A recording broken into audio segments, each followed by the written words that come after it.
BNPB melaporkan bahwa gempa dengan kekuatan 6,0 terjadi di timur Laut Tuban, mengakibatkan kerusakan minor di wilayah Gresik dan Tuban.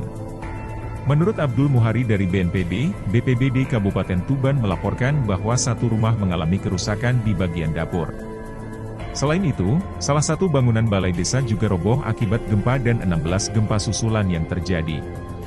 Masyarakat Gresik juga merasakan getaran gempa ini, yang mengakibatkan kerusakan pada satu masjid di Rumah Sakit Kepulauan Bawean, ujar Muhari dalam pernyataannya pada Jumat siang.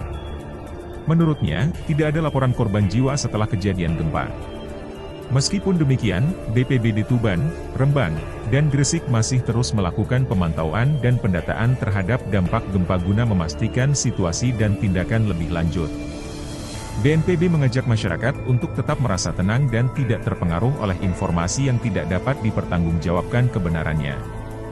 Disarankan untuk menghindari bangunan yang mungkin retak atau rusak akibat gempa, serta untuk terus memantau informasi terbaru dari lembaga berwenang seperti BNPB, BMKG, dan pemerintah daerah setempat guna menghindari penyebaran informasi yang tidak benar, tambahnya.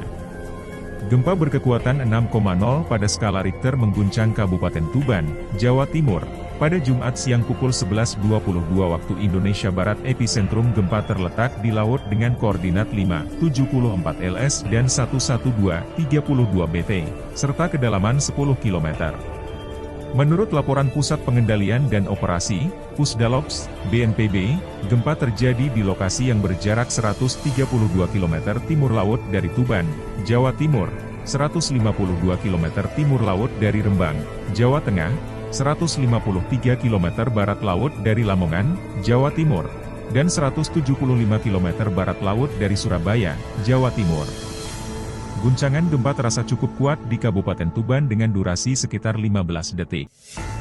Selain di Tuban, guncangan juga dirasakan di daerah lain seperti Kabupaten Rembang dengan durasi berkisar antara 5 hingga 20 detik.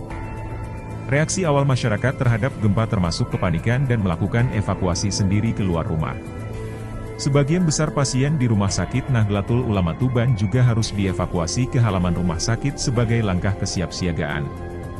Menurut analisis BMKG, berdasarkan lokasi epicenter dan kedalaman hiposenter, gempa ini merupakan gempa dangkal yang disebabkan oleh aktivitas sesar aktif di Laut Jawa. Analisis mekanisme sumber menunjukkan bahwa gempa ini terjadi karena pergerakan geser, strike slip. Gempa ini juga diikuti oleh 16 gempa susulan dengan kekuatan guncangan yang fluktuatif, mulai dari 4,4 SR hingga 3,5 SR.